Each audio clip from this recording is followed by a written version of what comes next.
You look a little upset. Is there something wrong? You are not jealous, are you, Nikki? I may be a little jealous. Love is truly weird, Charlotte. There is a different side to her. At times I think she can be a real brat. You shock me, Nikki. How can you make such a judgment as that? She may even be a witch. How could you think that of love, Nikki? Do you really want to know? Yes, of course I do. She had Lee and I stay back while she went ahead to make friends with Blossom. I told her that Blossom could be very mean with strangers. I said we should go first because Blossom knew us. I told her Blossom was as big as she was. When I objected to her going first, she looked at me with an odd look. Without saying anything, she still got me told. She made me to understand that size doesn't count, to butt out, or she would turn me into a dog. Anyway, that was what I thought. I know I cannot prove it as she didn't say anything, but when I said I was leaving after we had visited for a while, she told me she was very sorry for the thing about the dog. She would never do such a thing to me. I see how you could think she threatened to turn you into a dog, but she may have meant to make you think you were a dog, not change your form to look like a dog. That still horrifies me. I can see that, Nikki, but she did say she was sorry, did she not? Do you think she is truly sorry? Yes, I don't doubt her. She hugged me and it truly made me feel at peace, but as I was walking back my mind kept going back, giving me unpleasant feelings. Did she make friends with Blossom? Jim asks. Of course, Blossom was like Love's own dog. It really shook your mother up. When she opened the door, there they stood side by side with Love's arm around Blossom's neck. Nikki, you have been slighted today. I hope Mello can spend some time with you this evening. I would like to spend a little time with him. I would not ask. I don't feel slighted though. I had a good time today.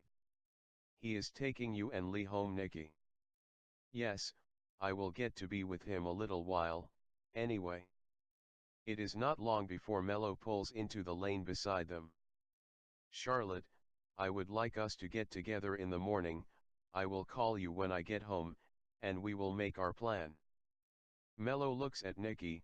You are not feeling well, are you, Nikki? I'm okay. I do not mean you are sick. If you mean it that way, I suppose I have felt happier. We should spend some time together this evening. Sharing your thoughts with me in pure honesty will transform you. You and Jane can go on home. Charlotte, I will take Lee and Nikki to my place for the night if they would like to come. Nikki is overwhelmed with joy and delight and says, really? As they head for home, Jane is the first to speak. You are really good with secrets, Charlotte. How can you be so serious? You knew Mello would melt my icicles. Your loyalty to Mello could make me a little jealous if it was not for my great love and respect for you. You have no reason to be jealous. I am just as loyal to you and everyone else as I am to Mello. You could be married to Mello, but it would not change my relationship with him. True loyalty is with love for the truth. I love Mello for who he is and what he stands for, not with thoughts of how I could use him and the possibilities of possessing him. Mello in our lives is very meaningful. You have no reason to be jealous. Mello loves you very much, Jane.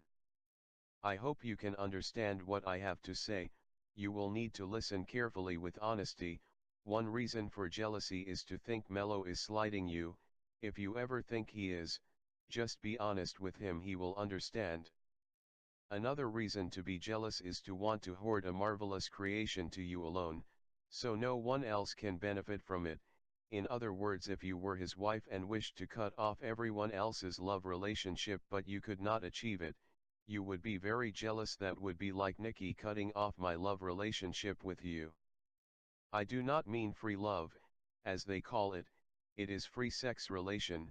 I am not speaking about sexual relations and marriage. A love relationship is spiritual. I suppose most of the society gets the two very mixed up. I have never heard such things discussed. It has never entered my mind. If what you say is true, Most are very ignorant, but it makes sense. I would not want my love relationship cut off from you, Nikki, Dad, or Ted Watson. I feel very close to Ted. He is a caring person. Jim seems close. Mello is like a father, and Nikki is like my own sister now. For some this is very risky, Jane. This love is complete care and concern. Some let themselves be lured into wanting sex and it will ruin the true love relationship. You may think this strange, Jane. Many men that look at a certain lady would have great sexual desire, they have no thought of her being a good mother or a wife to love. That same man may see some other lady, his first thought is how wonderful a mother and a loving wife she would be with no thought of sex. Does that make sense to you? Yes, if one understands what you say about the difference between love and a good relationship and just plain sexual behavior. How do you know all of this? It is not in books, is it? It may be, but my knowledge is from my own research. Your own research? You do that kind of research? Not personally, I have those that do it for me. It is actual interviews, they just furnish me all of the data, I determine the results.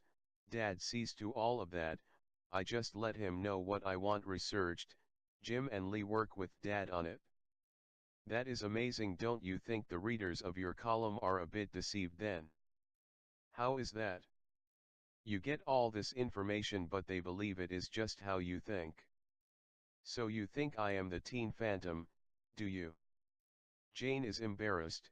You have to be, with the way you think and live. I will never tell a soul, really, Tyke, even if I were tortured, I cannot survive without a good relationship with you, Charlotte. What would you think if I told you I was not the teen phantom? I would think it was that important to you to keep it secret. I realize I have a very loving and loyal older sister, Jane. First, Jane, all that anyone knows comes from those before them unless it comes from the great Creator's endless library in the spiritual realms. I do not see how it is deceptive, it is how I think. I write only what I understand. Teenagers, boys and girls do all of the research. There has been no claim that the teen phantom is without help in obtaining the knowledge. All of the kids that do the interviews are anonymous, disguised, and are under 18 years old, though some appear to be older. They really are? It sounds so neat, Charlotte. That is true, there would be no deception in that. I can see why most think it is a boy. I like them to think that. It is easier for me to stay anonymous. I had a hand in the supposition. I am with you, Charlotte. I do not feel guilty speaking of the teen phantom as a boy. You've been sort of like a boy anyway. Dad treats you like his son. You are a fascinating little girl. Were you the one who figured it all out? No, it just came to me one day after I made up my mind to be a journalist. I asked Dad if we could do it. He told me we could. He went right to work on it. I was shocked at his speed. It was in operation within 60 days. He was so happy and excited. I was sort of embarrassed when he said it was greater than the lunar exploration. We keep a small crew working. They do interview research on all sorts of things. Tyke, you remember back before Sarah could talk? When you had me to put the different letters in front of Sarah and say them softly several times, to do it at least a dozen times a day, I truly wondered if Mom was right. It seemed the silliest thing to do. I did it faithfully as you asked me to. Then when she said A for the first time, before I could say it, I was so shocked, and so excited I went crazy.